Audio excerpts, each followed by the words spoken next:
Dear Diary, ito na yung continuation.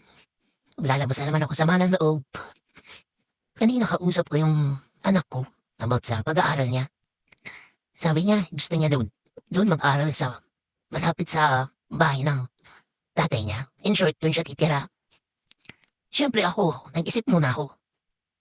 Sabi ko, sa sarili ko, kaya nga ako nagtatrabaho kasi gusto ko nga ipamukha sa ama niya na kaya ko eh. 2 beses siyang nahinto or na-drop out sa grade 11. Alam ko pag doon siya, makakatapos talaga siya. Kasi may tako siya sa tatay niya eh. Tok talaga siya doon, mula bata pa siya. Sumusunod talaga siya doon. Kaya lang, isusumbat yun sa akin ng tatay niya. Pag nakatapos siya, malamang 100%. Sasabihin niya na, nung sa akin tumira yung anak ko, nung ako ang nasa poder ko ang anak ko, nakatapos siya ng pag-aaral, nung sa'yo, 2 beses bumagsak, ganito ganyan. Ayoko makarinig ng sumbat. Yung dating, hindi ako galit sa kanya, pero ngayon, namuo yung galit ko. Galit talaga ako sa kanya. Sa sobrang sama ng loob ko, sinabi ko tuloy yun sa anak ko. Yung sama ng loob ko sa ama niya. Ang sabi ko sa kanya, gusto mo doon mag-aral? Tapos pag nakatapos ka, isusumbat niya sa akin. Sabi niya, hindi naman po ganun si Papa. Akala mo lang.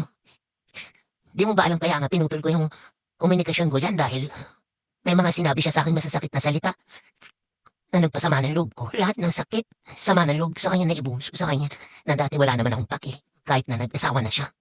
Alam ko sasabihin niya na nung ngayon sa akin nasa poder ko nakapagtapos siya ganito ganyan. Nung ikaw, hindi. Napabayaan niya yung pag-aaral niya. Hindi mo ba alam yung mga sinabi niyan? Sobrang sakit. Kaya pinutol ko yung komunikasyon ko yan eh. Ang tinanong mo siya na, bakit kayo nag-iwalay ni Mama? Ang sabi niya, nanlalaki siya. Sabi ko, oo, nanlalaki ako. Pero dahil yun sa kanya. Dahil ugali niya. Pala inom, pala sugal. Hindi sapat yung mga binibigay niyang pera. Magtatrabaho lang siya. Kapag gusto niya. Pag ayaw niya, hindi siya magtatrabaho. Ang gagawin ko, naisip ko mag-abroad. Dahil gusto ko, dire-diretso yung kita. Dire-diretso yung panggastos natin. Tapos sasabihan pa niya ako, kinukumpara niya ako sa asawa niya ngayon. Ang sabi niya, ano yung asawa ko ngayon? Ayos sa katawan, malinis sa katawan, lagi nag-aayos. Ikaw, dugyot ka. Sino hindi masasaktan? Sinabihan akong dugyot. Hindi ba niya naisip na, gano'n na nga yung ginawa niya? Gano'n na yung ginawa niya sa akin na kulang talaga sa suporta, financial.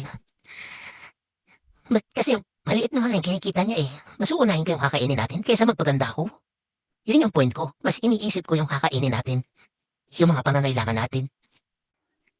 Ayaw nga sa kanya ng magulang ko at ng mga kapatid ko.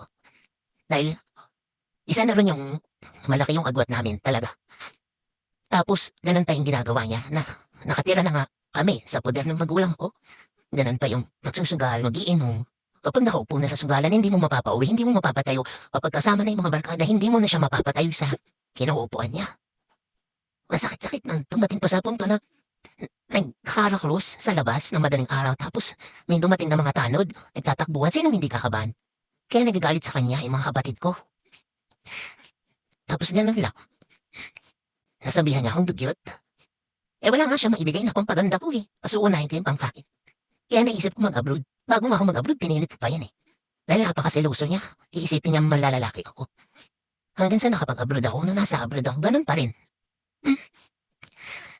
Oo, inamin ko na naghanap ako ng attention sa iba na hindi ko makita sa kanya. Inamin ko. Pero kahit ganun, hindi ako nang iwan sa ere. Para sa akin, libangan lang.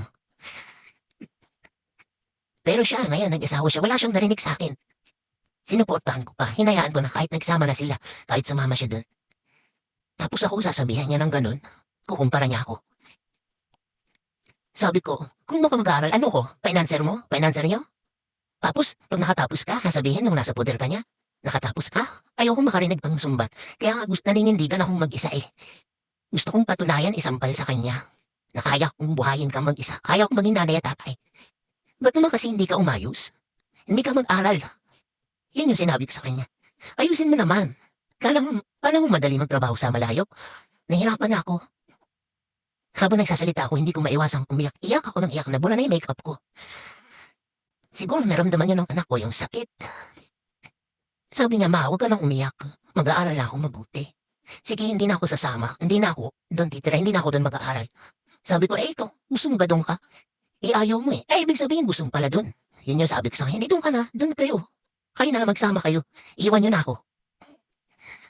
Alam niyo mga listeners, oo, dati naghanap ako ng attention sa iba, pero mula nung nahiwalay ako sa kanya, alam ko naman na may mali ako, may mali rin siya.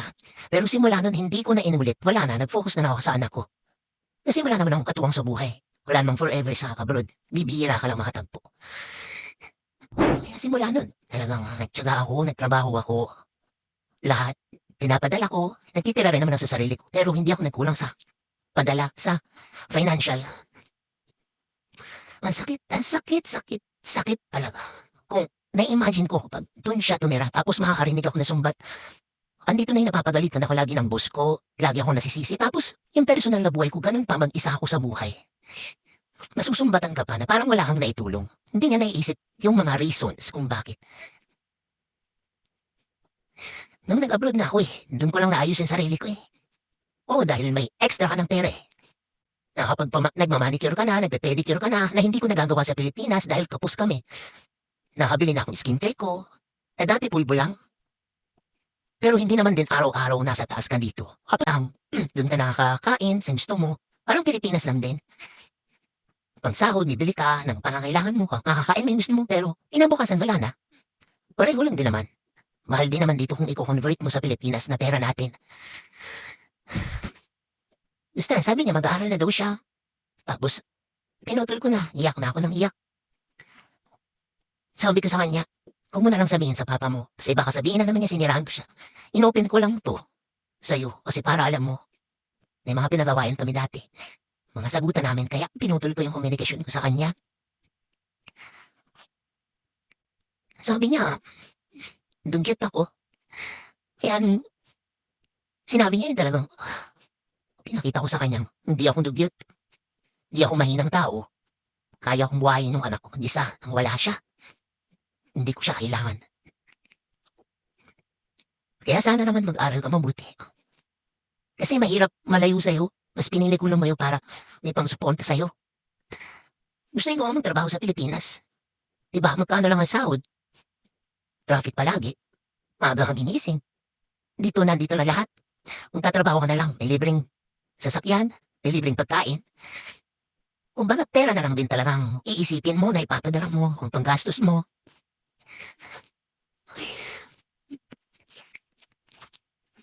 Tapos nung binaba ko na yung tawag, sabi ko kasi babalik na ako sa trabaho. Nasa trabaho kasi ako. Nagpaalam lang ako na tatawagan ko yung anak ko emergency. Kasi nga nag-message yung kapatid ko na gano'n na yung pinaplano. Napatawag tuloy ako kahit nagtatrabaho ako. Pagkababa ng tawag, nag-message yung anak ko na, ma, huwag ka nang umiyak. Mahal na mahal kita. Nag-iingat ka palagi dyan. Doon tumulo na naman yung luha ko habang nasa trabaho ako. Sobrang bigat. Alam mo yung, lagi talaga ako napapagalitan sa trabaho. Yung mga kasamahan mo, mga plastic, mga traidor. Pagtawanan lang sa harap mo. Pero, pagtalikod mo, yung mga biruan nyo, ginagawa nilang seryoso, isusumbong sa boss, palalakihin. Ang boss naman maniniwala. Minsan nagkaroon na ng sama ng loob sa akin. Hindi ko maipagtanggol yung sarili ko kasi kahit ipagtanggol ko, mas paniniwalaan niya yung mga yon dahil mas nauna niya nakasama. Kumbaga nung nalipat ako sa branch na yon, andun na yung mga yon, nung nag-open yung branch na yon, sila yung magkakasama. Sino ba lang ang paniniwalaan? Ako o sila? Kahit na hindi niya sabihin kung sinong nagsabi nun, alam ko kung sino-sino sila. Alam ko kung sino yung mga ngiting aso. Grabe talaga. Tapos ganito pa yung personal na buhay ko, problema ko. Sobrang bigat. Nagkakasakit pa ako dito. Tumatanda na ako. You know, every day, I feel so alone in the dark. Yun lang. Salamat sa pakikinig ninyo.